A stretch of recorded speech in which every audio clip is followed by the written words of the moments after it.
أعوذ بالله من الشيطان الرجيم. بسم الله الرحمن الرحيم. ولقد يسرنا القرآن للذكر فهل من مدكر.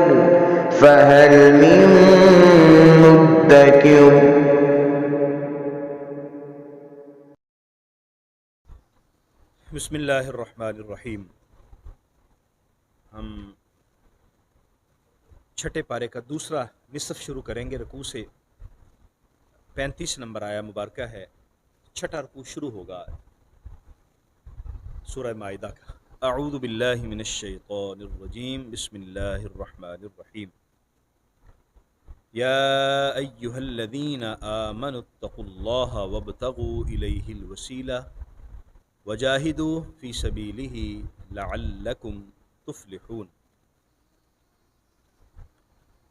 پچھلے آیات مبارکہ میں ہم نے ان جرائم کا تذکرہ پڑھا، خاص طور پر قتل کے حوالے سے اور دیگر فسادات کے، ڈاکے کے حوالے سے، اور ان کی سزا پڑی. اللہ تبارک و تعالی نے ان گناہوں سے رکنے کا اور بچنے کا حکم ارشاد فرمایا، اور یہاں نصیحت کی جا رہی ہے کہ ان گناہوں سے بچیں اور اللہ کی طرف رجوع کریں. انسان کو اللہ کی طرف رجوع کرنا چاہیے اور اللہ کا تقوی اختیار کرنا چاہیے. جب تقوی آئے گا انسان کو یہ خوف ہوگا کہ میں نے اگر غلط اعمال کیے تو میری پکڑ ہوگی، اور اگر اچھے اعمال کیے تو اللہ کا قرب نصیب ہوگا، اللہ تبارک و تعالیٰ کی کرم نوازی عطا ہوگی. تو وہ جزا اور سزا کا یہ تصور جو قرآن نے دیا ہے اس کو ملحوظ خاطر رکھتے ہوئے اللہ کا قرب حاصل کر سکتا ہے. یہاں پر اس آیہ مقدسہ میں اللہ تبارک و تعالیٰ کی طرف جانے کے لیے وسیلہ اور ذریعہ تلاش کرنے کا حکم دیا جا رہا ہے. ظاہر بات ہے اللہ تبارک و تعالیٰ کی ذات وہ جسم سے پاک ہے، جگہ سے پاک ہے، اس کا کوئی جسم نہیں ہے، وہ کسی جگہ پر موجود یعنی مکان میں محدود نہیں ہے. اللہ تبارک و تعالیٰ کی ذات تک کیسے پہنچیں گے؟ اس تک پہنچنے کے لیے اللہ تعالیٰ نے اپنے انبیاء کرام کو بھیجا، اور انبیاء کرام کو کتابیں عطا کیں، انبیاء کرام کو تعلیمات دیں کہ ان تعلیمات کو اپنا کے اور انبیاء کرام کی پیروی کر کے اللہ تبارک و تعالیٰ کا پہنچا جا سکتا ہے. اور اسی ضمن میں پھر جو انسان کا ایسا ذریعہ جو اللہ کا قرب نصیب کر دے اس کو وسیلہ کہا جاتا ہے. دیکھیے ذرا، یا ایھا الذین آمنوا، اے وہ لوگو جو ایمان لے آئے ہو، اتقوا اللہ، اللہ تعالیٰ سے ڈرو. اس کو جب ہم ملا کے پڑھیں گے تو آمنوا اتقوا اللہ پڑھیں گے، اور جب ہم یہاں وقف کر کے علیحدہ سے لفظ پڑھتے ہیں تو پھر اتقوا اللہ. پھر یہ عربی گرامر کے اعتبار سے میں نے اس لیے اس کو اتقوا اللہ پڑھا ہے، یعنی علیحدہ کر کے. ویسے پڑھیں گے تو ہم روٹین سے آمنوا اتقوا اللہ ہی پڑھیں گے. ایمان والو اللہ تعالیٰ کا تقوی اختیار کرو، اللہ تعالیٰ سے ڈرو. وابتغوا الیہ الوسیلہ، اور اس کی بارگاہ تک پہنچنے کے لیے وسیلہ تلاش کرو. وسیلہ کس کو کہتے ہیں؟ ہم کوئی بھی ایسا ذریعہ جو ہمیں کسی چیز تک پہنچا دے اس کو وسیلہ کہتے ہیں. جیسے ہم چھت پہ چڑھتے ہیں تو سیڑھی کے ذریعے، تو سیڑھی وسیلہ ہے چھت پر جانے کے لیے. اسی طرح کوئی بھی بات آگے تک پہنچانے کے لیے، ہمارے پاس مائک ہے آگے بات پہنچانے کے لیے، یہ وسیلہ ہے بات کو آگے تک پہنچانے کے لیے اور لاؤڈ کرنے کے لیے. نبی رحمت صلی اللہ تعالی علیہ وآلہ وسلم کی ذات ببرکات اہل ایمان کے لیے اللہ تک پہنچنے کا وسیلہ. حضور کی تعلیمات کے بغیر، حضور علیہ السلام کا دامن رحمت تھامے بغیر آدمی اللہ تک نہیں پہنچ سکتا. آپ دیکھ لیجئے کہ اللہ تبارک و تعالیٰ نے بار بار اپنی اطاعت کے ساتھ ساتھ نبی کریم صلی اللہ علیہ وسلم کی اطاعت کو ضروری قرار دیا. بلکہ قرآن مجید کی 5ویں پارے میں سورہ نساء میں ہم نے آیا پڑھی ہے، تو فرمایا جو رسول اللہ کی اطاعت کرے گا وہی اللہ کی اطاعت ہے، تو حضور کی اطاعت کو اللہ نے اپنی اطاعت قرار دیا ہے۔ اسی طرح نبی کریم صلی اللہ علیہ وآلہ وسلم نے جو ہمیں سمجھایا، جو سکھایا، اس کے بغیر ہم اپنی عبادت بھی نہیں کر سکتے۔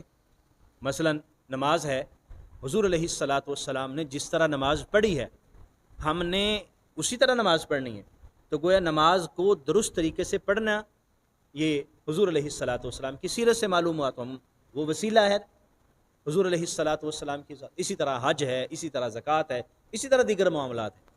تو نبی رحمت صلی اللہ علیہ وآلہ وسلم کی تعلیمات وہ وسیلہ ہے۔ اسی طرح جو ایک استاد اور رہنما ہوتا ہے، جو انسان کو شرعی طور پر شریعت کے رستے پر گامزن کرنے کے لیے اس کو تعلیمات فراہم کرے، اس کو پڑھائے، وہ بھی وسیلہ اور ذریعہ ہے۔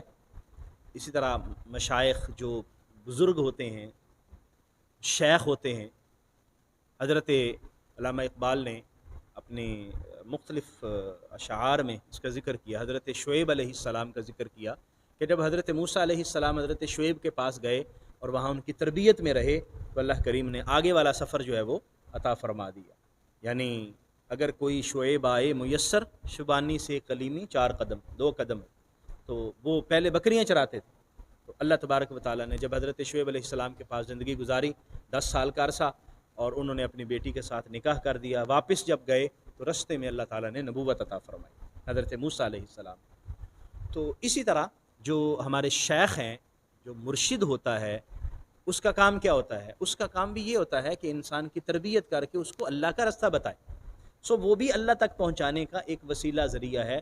نبی کریم صلی اللہ علیہ وسلم کی امت میں حضور علیہ السلام کے طریقے پر اور حضور کی سنت پر عمل کرتے ہوئے ہی اللہ تک پہنچا جا سکتا ہے۔ اس لیے کوئی بھی ایسا شخص جو کسی شخص کی تربیت ایسی کرے کہ جو حضور صلی اللہ علیہ وسلم کے طریقے پر نہ ہو، حضور کی سنت کے مطابق نہ ہو، اور حضور نے جو شریعت ہمیں عطا فرمائی اس تک نہ ہو، تو وہ کبھی بھی درست ذریعہ نہیں ہو سکتا۔ وسیلہ اس کو تلاش کیجئے جو آپ کی، یعنی بطور استاذ، جو آپ کی تربیت کر کے آپ کو اللہ کا رستہ بتائے، اور جو خود ہی اللہ کے رستے پر نہ ہو وہ آپ کو اللہ کے رستے پر کیسے گامزن کرے گا؟ کسوٹی کیا ہے، کسوٹی کیا ہے؟ وہ کسوٹی ہمارے پاس نبی کریم صلی اللہ علیہ وسلم کی شریعت ہے۔ جو اس شریعت پر گامزن رہے گا تو ہم سمجھیں گے کہ یہ سیدھے رستے پر جا رہا ہے۔ جو اس شریعت پر گامزن نہیں ہے، نہ وہ وسیلہ بن سکتا ہے اور نہ ہی اللہ تک پہنچا سکتا ہے۔ وجاہدوا فی سبیلہ، اور اس کے رستے میں جہاد کرو، لعلکم تفلحون، تاکہ تم فلاح پا جاؤ۔ اب جہاد بار بار قرآن مجید نے اس کی تلقین کی ہے۔ نبی کریم صلی اللہ علیہ وسلم نے فرمایا الجہاد ماضٍ الی یوم القیامہ، جہاد جو ہے وہ قیامت تک جاری رہے گا، اور جہاد میں ہی امت مسلمہ کی عزت ہے، اور ہم نے وہ رستہ ویسے چھوڑ دیا ہوا۔ بحیثیت مجموعی امت مسلمہ نے جہاد کا رستہ چھوڑ دیا۔ جہاد کا رستہ چھوڑنے سے، جہاد کو ترک کرنے سے ہم پر کیا وبائیں آ رہی ہیں ہم ساری جانتے ہیں۔ پوری دنیا کے اندر مسلمانوں کو رسوا کیا جاتا ہے، قرآن کی بے حرمتی کی جاتی ہے، نبی کریم صلی اللہ علیہ وسلم کی شان میں توہین کی جاتی ہے، اور مسلمانوں کو کس طرح پریشان کیا جاتا ہے، اور ہم امت مسلمہ بحیثیت مجموعی خاموش ہیں۔ کچھ لوگ ہیں جو اپنی جو ان کی تربیت ہے اس کے مطابق تھوڑا سا احتجاج کر دیتے ہیں، اپنا اظہار خیال کر دیتے ہیں، لیکن آتے ہیں یہ تو کام حکومت کا ہے کہ وہ باقاعدہ جہاد کرے، جس کے پاس طاقت ہے، جس کے پاس صلاحیت ہے، جس کے پاس اختیار ہے۔ لیکن جب تک جہاد کا رستہ دوبارہ نہیں اپنایا جائے گا، امت مسلمہ کی صورتحال یہی رہے گی۔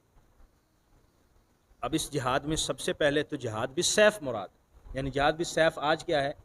ہتھیار سے جہاد کرنا۔ پھر اس کے بعد جو ہے وہ باقی جو ذرائع ہیں جہاد کے، علم کے ذریعے جہاد کرنا۔ یہاں پیچھے وسیلے کا ذکر ہوا ہے، تو اس میں آدمی اپنے جو نفس کی تربیت ہے، نفس کے خلاف جہاد ہے، وہ بھی اس میں شامل ہو جاتا ہے کہ تم اپنے نفس کے، اپنے اندر کے ساتھ جہاد کرو، کہ جو اندر بیٹھا ہوا چور ہے، جو ہمیں شریعت پر عمل پیرا نہیں ہونے دیتا، اس کی بھی تربیت کرنی ہے، اور اس کے خلاف بھی جہاد بن نفس جس کو کہتے ہیں، اس کی بھی اس آیہ مبارکہ سے دلیل ملتی ہے۔ ان الذین کفروا، بے شک وہ لوگ جنہوں نے کفر کیا، لو ان لہم ما فی الارض جمیعا، اگر ان کے لیے ہو جائے جو کچھ زمین میں ہے سارے کا سارا، ومثلہ معہ، اور اتنا ہی اور بھی اس کے ساتھ مل جائے، پوری دنیا کا جتنا خزانہ ہے سارے کا سارا ان کو دے دیا جائے، پوری دنیا کے خزائن، پوری دنیا کے جو بھی مال ہے وہ ان کو دے دیا جائے، اور جتنا ہے اتنا اور دے دیا جائے، لیفتدوا بہ من عذاب یوم القیامہ، تاکہ وہ قیامت کے دن کے عذاب کا فدیہ ادا کر دیں، بدلہ ادا کر دیں، کہ یا اللہ ہمیں قیامت کے دن عذاب نہ دینا، اس کے بدلے میں یہ پوری دنیا کا جو مال و دولت ہے یہ ہم فدیے کے طور پر، جرمانے کے طور پر دیتے ہیں۔ تو فرمایا ما تقبل منہم، وہ ان سے قبول نہیں کیا جائے گا، پوری دنیا کا خزانہ مال و دولت قبول نہیں ہے، اور اتنا اور بھی آ جائے تو وہ بھی قبول نہیں ہے۔ قبول کیا ہے؟ قبول انسان کا اللہ کی بارگاہ میں جھک جانا ہے، قبول انسان کا توبہ کرنا ہے، قبول انسان کا ایمان ہے، ایمان لے کے آئے اور پھر اس کے بعد نیک عمل کیے تو یہ اللہ کی بارگاہ میں قبول ہے۔ ورنہ انسان ایمان کی حالت میں نہیں ہے، ایمان قبول نہیں کیا، جتنے بھی نیکی کے عمل کرتا رہے گا اس کا کوئی فائدہ نہیں ہوگا۔ اس لیے پہلے فرمایا ان الذین کفروا، جنہوں نے کفر کیا، جو ایمان کی حالت میں نہیں ہیں، وہ جتنے بھی نیک اعمال اس دنیا میں بجا لائیں گے، دنیا میں اس کا فائدہ ہوگا، آخرت میں اس کا فائدہ نہیں ہے۔ اللہ کے عذاب سے بچنے کی سب سے پہلی جو سیڑھی ہے وہ ایمان ہے۔ ایمان جس کو نصیب ہوگا وہ اگلے مراحل پھر طے کر سکے گا، ایمان ہی جس کے پاس نہیں ہے وہ جتنے بھی نیک عمل کرتے رہے اس کا کوئی فائدہ نہیں۔ وَلَهُمْ عَذَابٌ علیم، اس کے لیے دردناک عذاب ہوگا۔ یریدون، وہ چاہیں گے، ارادہ کریں گے، ان یخرجوا من النار، کہ وہ آگ سے نکل جائیں، جہنم کی آگ سے نکل جائیں، وما ہم بخارجین منہا، وہ جہنم کی آگ سے نکل نہیں سکیں گے، وَلَهُمْ عَذَابٌ مقیم، اور ان کے لیے ہمیشہ ہمیشہ کا عذاب ہوگا، دائمی عذاب ان کو ملے گا۔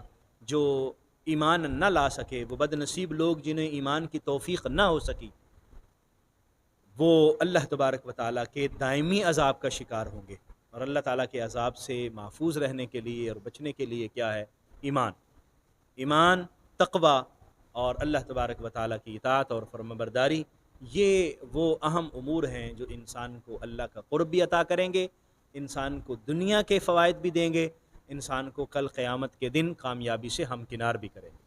اس لیے ہمیں سب سے پہلے تو اپنی ایمان کی حفاظت کرنی چاہیے، ایمان کے جو اجزاء ہیں، ایمان کی جو کیفیات ہیں، ان کو سمجھنا چاہیے اور ان کو اپنے اندر پیدا کرنا چاہیے، تاکہ اس میں کمی کوتاہی نہ ہو، اور پھر ایمان کے ثمرات ہمیں حاصل بھی ہوں گے، پھر اس کے جو فوائد ہیں وہ نصیب بھی ہوں گے سارے کے سارے۔ اللہ کریم ہمیں سمجھنے کی، عمل کی توفیق عطا فرمائے۔